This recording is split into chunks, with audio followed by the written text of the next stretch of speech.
So I think it helps to picture the scene a bit. You've probably all been to Concord at some point, maybe shopping.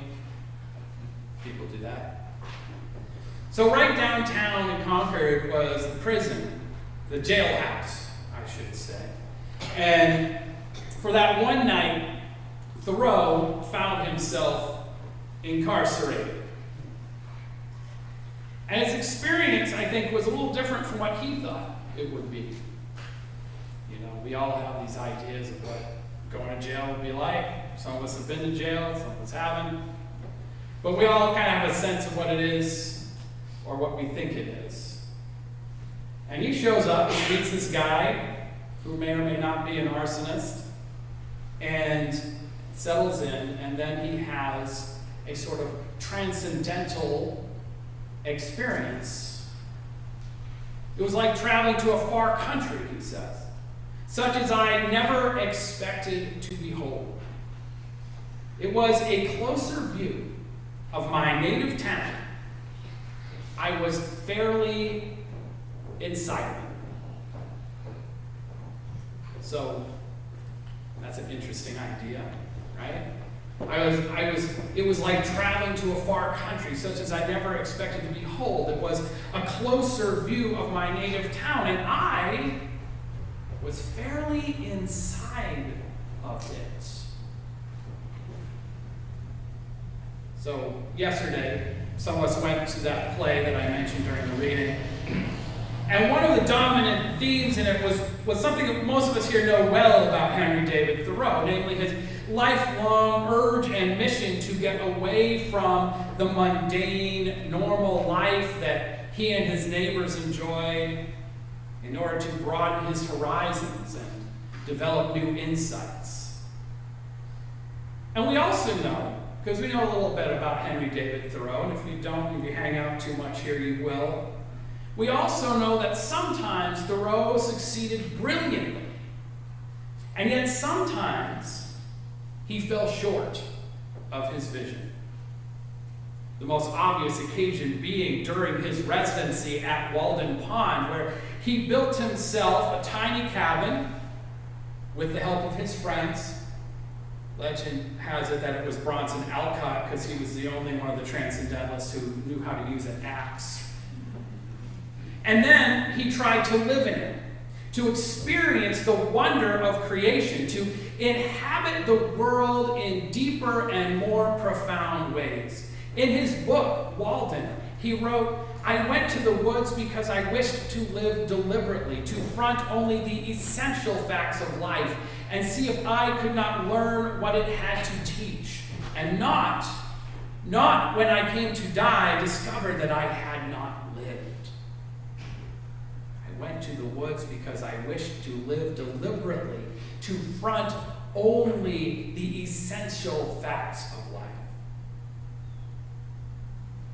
But though Henry talked a big game, and he did experience some of the essential facts of life while he was there, we also, many of us know that most nights he had dinner at the Emerson's house, or if they were busy, at the Alcotts. And he frequently walked back into town anyway on business and to collect his laundry, which his mother washed for him every week. As a wilderness retreat, Walden was lacking a bit. Partly because then, as now, it is located in suburban Boston, with plenty of diversions going around it. But also I think that it is because Thoreau, Henry David Thoreau, like most folks then and now, was easily bored. Easily bored. And so he sought those distractions when they were available. Which may be why this reading today, a brief digression in an essay about civil disobedience, more famous for lines like, I saw that the state was half-witted and I lost my remaining respect for it. It may be why this reading today, some of his best prose, is reserved for a semi-mystical interlude when he describes these 24 hours in jail. It's a story with a small cast of characters and the seemingly divine presence of the town around him that he could experience in a different way. Now that he was forced to stop his walking, to stop moving around, forced to stop searching for that divine connection in nature, to take time instead for an ostensible separation from the things he loved. Now, sometimes that's what we need in our lives too. Not necessarily prison, but a forced stop, with just our senses and our thoughts and our feelings to keep us company. You see, vacations and retreats, while they're enjoyable, are usually planned and overplanned. And our everyday lives are structured through a string of tasks and errands. And then in downtime, there are plenty of distractions that are way, way too close to our fingers, like YouTube and Facebook and emails and texts, and the rest of that life that we keep on our phones to respond to as immediately as we think we can get away with. It's hard to be bored these days. It's hard. It's hard even to think of boredom as a goal.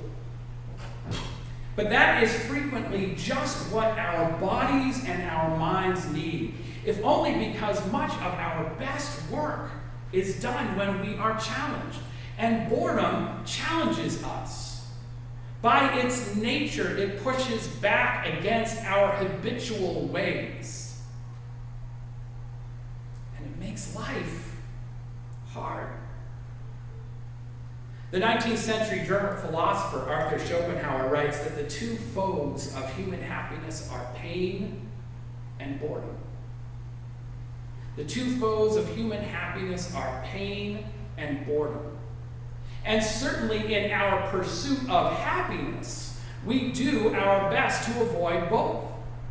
But just as with the darker moments of life, if we pass through it, we emerge with a new perspective, with new ideas. Struggles and suffering are a part of life, and we learn from these struggles if we experience them and work through them, rather than avoid them. And boredom works this way as well. For if we accept it and resist the urge towards superficial distraction, we won't actually be bored for long. It was like traveling to a far country, Thoreau writes, such as I had never expected to behold, to lie there for one night.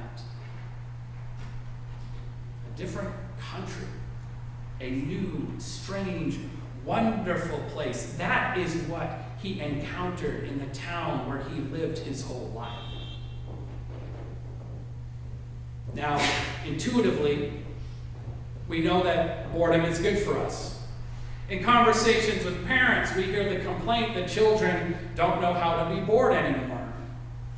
And the fact is, we don't know how to be bored either, or at least to work it into our schedule. But of course, even if we can make time, working through our boredom is still a challenge.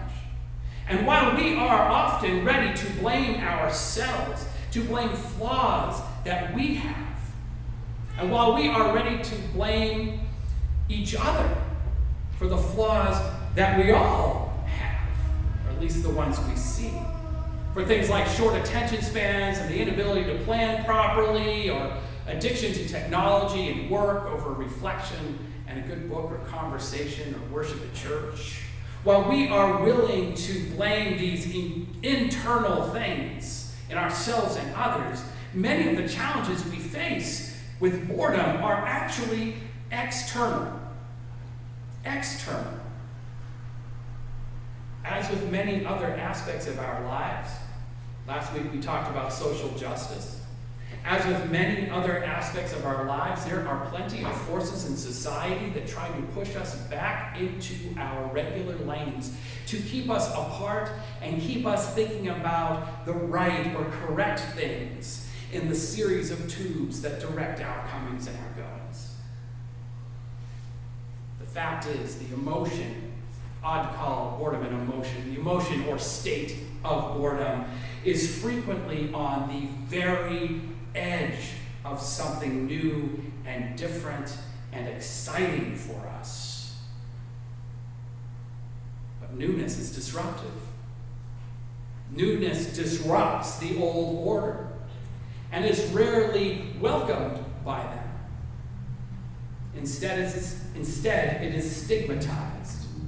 Why, we are asked, would you be interested in something different from what everyone else is interested in?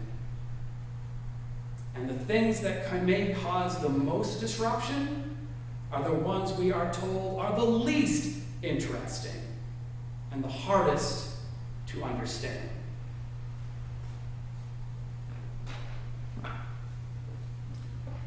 What, after all, is a nerd? What is a nerd but someone who is excited by something the powers want us to think of as boring? Now, these nerds aren't geeks, by the way. They are nerds. Best Buy's Geek Squad is there to help us with our fashionable and saleable technology. Nerds, on the other hand, nerds are into things like art, music, theater, religion, history, philosophy, and science. Disciplines that often explicitly seek to upend the social order, shining a light on the comedic and tragic in our nature and in society itself, putting the last first and the first last, examining the ethics of our policies and our assumptions, providing us with inconvenient truths about the future of our species and of the earth itself. And so, nerds are by definition unfashionable to fashionable society, to acceptable society. They are boring. Their topics are inaccessible. It is better, we are told, to seek out more acceptable and disposable interests. And so in this, boredom is used to create a wilderness that needs to be crossed. If we are to reach enlightenment, if we are to achieve the commonwealth of heaven. You cannot avoid boredom, you cannot go around boredom, but if you go through it, if you are up for the challenge, you can get to the other side. Now, boredom is a personal challenge, and it's a social one. Personal because it may not make us comfortable, but instead anxious and out of sorts. Social because in the end we may discover something new on the other side. An alteration of our values that can lead us and those who love us in different directions and unique directions from the ways we have gone before. And this is where religion and the church come in. This is where Jesus and the other prophets and the teachers arrive. Just like Thoreau, we know about the wilderness, and we know the disruption that can come from passing through and carrying the wild back into civilization. Now, Jesus knows something about boredom too. After all, none of us have tried spending 40 days in the wilderness with, literally or metaphorically, the devil. With only the devil to keep us company. In our reading today, among the tasks this devil in the story has is to make miracles themselves, seem mundane and boring. That trip to the desert wasn't a retreat, it was a prison. And while he was wandering around in the wilderness, his jailer, the devil, kept tempting him to take the easy way out. Why don't you just make some bread if you're hungry? Or you could jump from the top of the temple and be caught by the angels and get away. Or you could rule the world outside the desert in the usual way rulers rule, by compromising with necessary evils. Basically, in this story, the devil is trying to get Jesus back in line, to play by the rules of convenience, to stay distracted from the challenges that life throws at us, to focus on his power, his own, Jesus' power, rather than the powers that keep us down. Now, we know that Jesus didn't take the bait. "Get behind me, Satan," he says in the traditional translations. And then he returns to the world of human beings from the unremitting tedium of the desert, safe in the knowledge of himself, and with the passion to get on with the work of deep connection, of deep understanding, the work of proclaiming the release to the captives and letting the oppressed go free.